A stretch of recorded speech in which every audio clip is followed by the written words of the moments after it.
प्रभु तेरी वाणी जीवन की रोटी, नैनों की ज्योति अंधेरा मिटाती।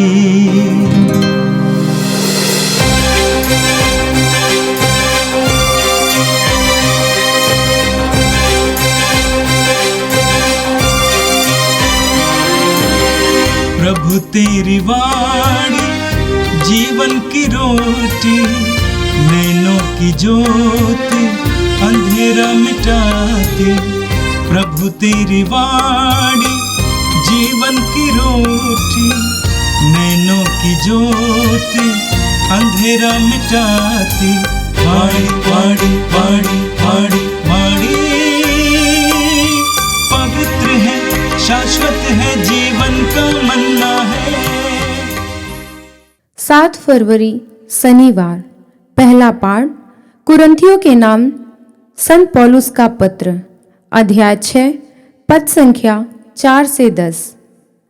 हम कष्ट, अभाव, संकट, कोड़ों की मार, कैद और उपद्रव में धीर बने हुए और अथक परिश्रम, जागरण तथा उपवास करते हुए हर परिस्थिति में ईश्वर के योग्य सेवक की तरह आचरण करने का प्रयत्न करते हैं। हमारी सिफारिश यह है: निर्दोष जीवन, अंतर्दृष्टि, सहनशीलता, मिलनसारी, पवित्र आत्मा के वरदान, निष्कपट प्रेम, सत्य का प्रचार, ईश्वर का सामर्थ्य। हम दाहिने और बाएं हाथ में धार्मिकता के शस्त्र लिए संघर्ष करते रहते हैं। सम्मान तथा अपमान, प्रशंसा तथा निंदा, यह सब हमारे भाग्य में है।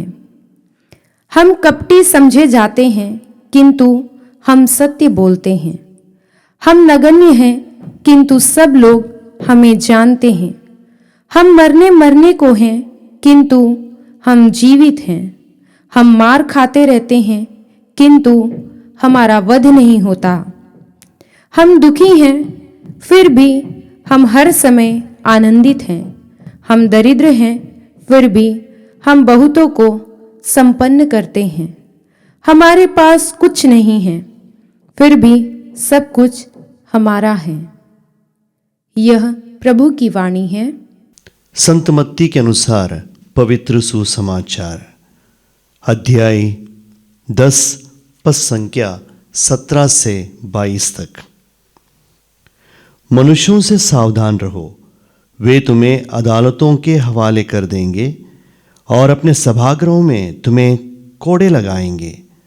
तुम मेरे कारण शासकों और राजाओं के सामने पेश किए जाओगे, जिससे मेरे विषय में तुम उन्हें और गैर यहूदियों को साक्ष्य दे सको। जब वे तुम्हें अदालत के हवाले कर रहे हैं, तो यह चिंता ना करो कि हम कैसे बोलेंगे और कैसे कहेंगे। समय आने पर तुम्हें बोलने को शब्द दिए जाएंगे, क्योंकि बोलने वाले तुम नहीं हो, बल्कि पिता का आत्मा है जो तुम्हारे द्वारा बोलता है। भाई अपने भाई को मृत्यु के हवाले कर देगा और पिता अपने पुत्र को। संतान अपने माता पिता के विरुद्ध उठ खड़ी होंगी और उन्हें मरवा डालेंगी। मेरे नाम के कारण सब लोग तुमसे बैर करेंगे, किंतु जो अंत तक धीर बना रहेगा उसे मुक्ति मिलेगी। यह प्रभु का दिव्य सुसमाचार है। क्रिस्त प्रभु की जय। क्रिस्त में प्यारे भाई और बहनों, आज का पहला पाठ संत पौलुस के दूसरे पत्र से, कुरिन्थियों के नाम दूसरे पत्र से लिया गया है, अध्याय 6, पद संख्या 4 से 10 तक। इस पाठ में संत पौलुस बहुत ही साफ तरीके से कहते हैं प्रभु का शिष्य कौन है और उसकी पहचान कैसे की जाती है। संत पौलुस कहते हैं कि अगर कोई प्रभु का शिष्य है, उसकी पहचान इन चीजों से की जाएगी। जैसे वो कष्टों में कैसे रहते हैं, सताव में कैसे रहते हैं, जब मार खाने में, कैद में, परिश्रम करने में, संकटों में, जागरण में और उपवास में। इसमें प्यारे भाई और बहनों, कहने का तात्पर्य यह है कि ईश्वर के सेवक का जीवन कठिनाइयों से भरा हुआ जीवन है। वो कांटों से भरा जीवन है, कष्टों से भरा जीवन है। अगर प्रभु हमारे मालिक हैं, जीवन के मालिक हैं, हमारे गुरु हैं, उनको अपने जीवन में क्रूस मिला है, हमें भी क्रूस मिलेगा। इसलिए प्रभु कहते हैं, अगर तुम मेरा शिष्य बनना चाहते हो, मेरा क्रूस उठाओ और मेरे पीछे आओ। जो प्रभु का शिष्य बनना चाहता है, प्रभु सबसे पहले उसे क्रूस दे देते हैं। यानी क्रूस हमारे जीवन का अभिन्न अंग है। तो हम क्रूस से भाग नहीं सकते, कष्टों से भाग नहीं सकते। लेकिन सवाल ये उठता है, इतने कष्ट होने के बावजूद भी ऐसी कौन सी शक्ति है जो अंदर, जो हमें ताकत देती है, आगे बढ़ने में ताकत देती है?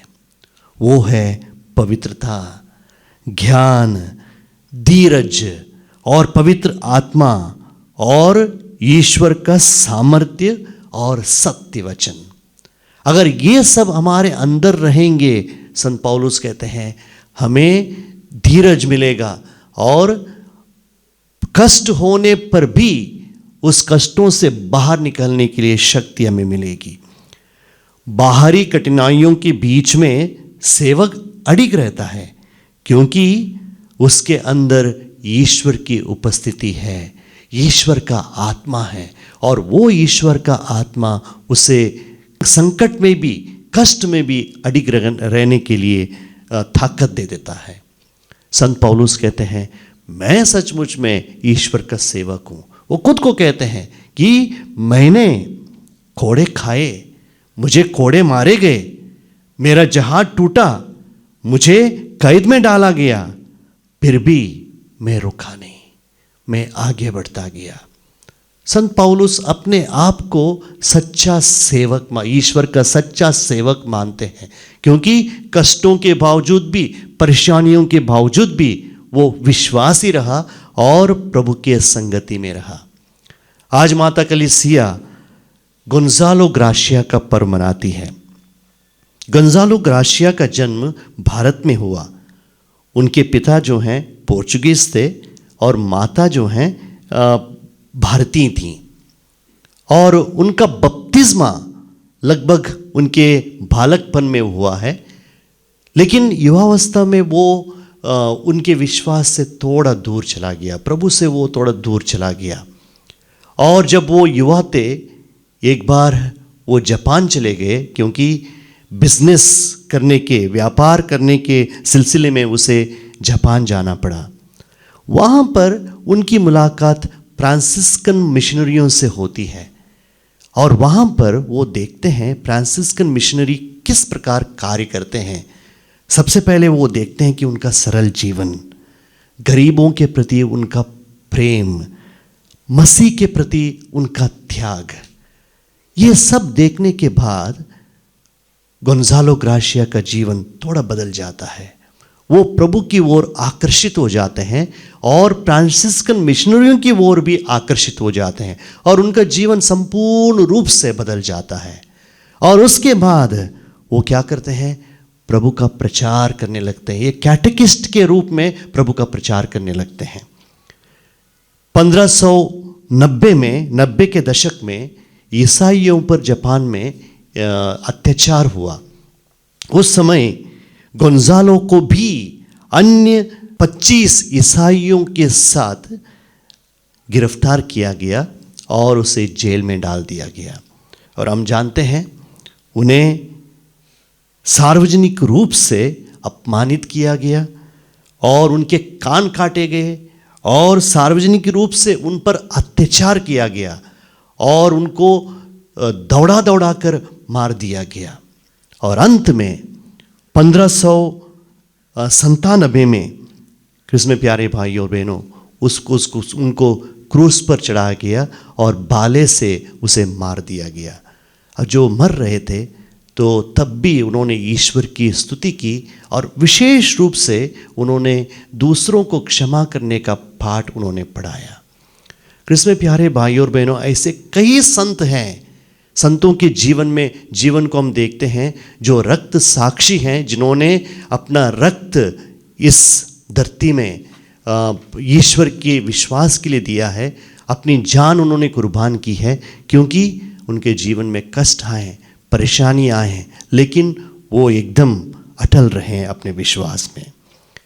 आज के सुसमाचार में भी लगभग वही बात दोहराई गई है। प्रभु क्या कहते हैं?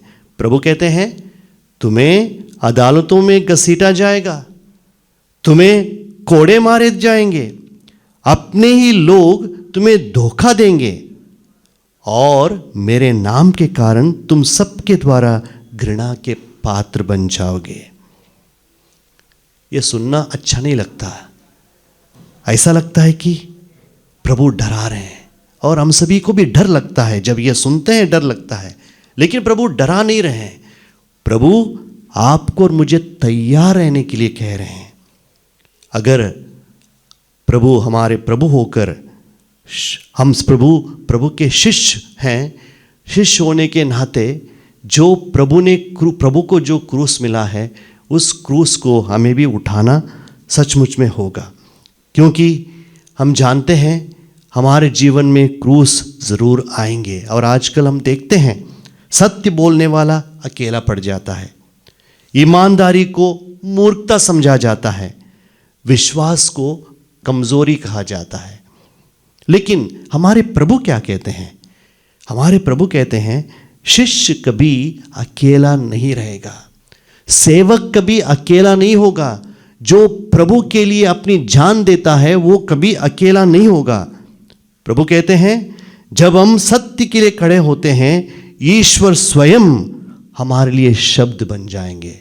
यानी जब प्रभु खुद हमारे लिए बोलेंगे, प्रभु कहते हैं कि मैं तुम्हारे लिए बोलती हूं, तुम्हें बोलने के शब्द दिए जाएंगे, चिंता मत करो कि हम क्या बोलेंगे और कैसे बोलेंगे, क्योंकि बोलने वाले तुम नहीं हो बल्कि पिता का आत्मा है जो तुम्हारे द्वारा बोलता है।